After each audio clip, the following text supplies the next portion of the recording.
কিতাপখনতে তাৰ কথা বেছি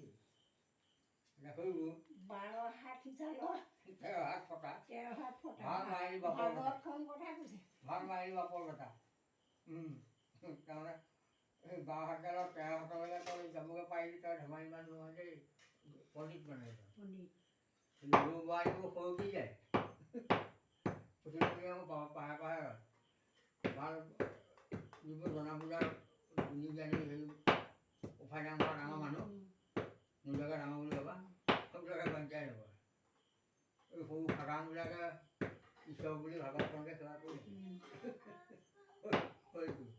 হৈ তাকে খোপা খুমুনি ডুমৰ ভাগৱতহে পঢ়ে নাম কি ধুনীয়া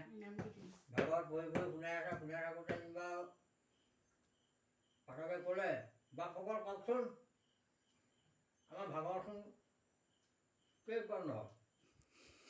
ভাগৱতখন কেইসপলা আমাৰ ভাগৱতখন কেইসপলা কওকচোন আপোনালোকে ইটোও নাই সিটোও নাই সিটোও নাই শেষত নছোৱালীজনীয়ে ক'লে অনিত সভা বাপ আমিয়ে কওঁ নে কি কোৱা তুমিয়ে কোৱাচোন বাৰু আমাৰ এই শাৰী জালখন যে সপলা ভাগৱতখনো যে সপলা এই শাৰী জালখনত সেই 12টা সাপ থাকে এহাত এহাতকে গুচি গুচি যোৱা দি 12 হাত হয়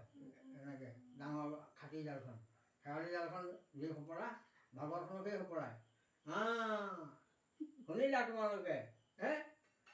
কালি ছোৱালী তোমালোকক ক'ৰবাত তৰাই ক'ৰবাত গ'লগৈ এজনে কৈছে এৰা দেই তুমিও আইটি সঁচাকৈ দেই আমি তোমাক গৌ খাবৰ যোগ্য নহয়